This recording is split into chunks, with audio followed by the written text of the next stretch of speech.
Assalamualaikum. Hello, everyone. Ladies and gentlemen, and all honorable judges, today I'd like to talk about a very crucial quality when it comes to leadership, and that is the ability for a leader to unite others. You know, when we come together, we can achieve greatness. But the question here is, how do great leaders unite others? I am Aquilla Khairani Putri from Avicenna Jagakarsa Junior High, grade 7, and let's explore this question together. Great leaders who unite others have to possess certain characteristics. Firstly, they need to have emotional intelligence, which allows them to understand and empathize with other people. Secondly, they are very active listeners, which means they take the opinions and feelings of other people into consideration, and they can also see things from different perspectives. They also know for a fact that what's called diversity is definitely a strength, not a weakness. So, now, let's start diving even deeper into this topic. How do great leaders unite others, you may ask? Well, firstly, they create a shared vision and purpose. They inspire others to work towards a common goal, and they empower them to take full control of that goal. Second, they encourage open communication and feedback. Remember, communication is always the key, because without it, a goal wouldn't be so easy to accomplish. They create safe spaces for people to open up and share their ideas, thoughts, feelings, all of it, making sure that every single one counts.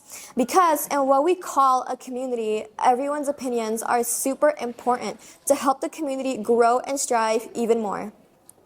The way a leader does their job affects the environment around them. With a great leader, there stands an active, lively, and amazing community. Great leaders will recognize that we are all human beings, each with our own struggles and different ways of viewing things. Imagine if a leader is selfish, arrogant, and doesn't care about people's opinions. That could go wrong in so many ways possible. I mean, just think of it. Great leaders will recognize our own weaknesses and strengths and will try to achieve success not only for themselves, but for others too.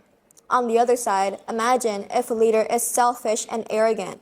Imagine all the various negative impacts they can cause on their own community. So, with a great leader, there will stand an amazing leader and an amazing community. That's what I call a good leader and a good community. Because without the power of synergy, good constructive criticism, and respecting one another, then you shouldn't expect good results that fast. Some good examples of taking place in leadership nowadays as students are, number 1, becoming the class president and leading your friends into becoming more disciplined. 2, becoming the head of the student council if possible. And 3, serving yourself as a volunteer for any school event. There are so many different options and opportunities for us to choose from. Now, starting at a young age, we can already choose which role we want to take action for. In conclusion, great leaders bring people together. They help us see what we have in common, and they help us work towards a certain goal. They listen to us, understand us, and make us feel like we belong. So let's all try to be leaders like that. Let's all work together, support each other, and make our communities better places. In my opinion, everyone deserves a chance to become a leader.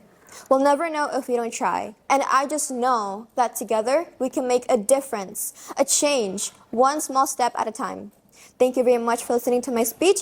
Wassalamualaikum warahmatullahi wabarakatuh. Bye-bye.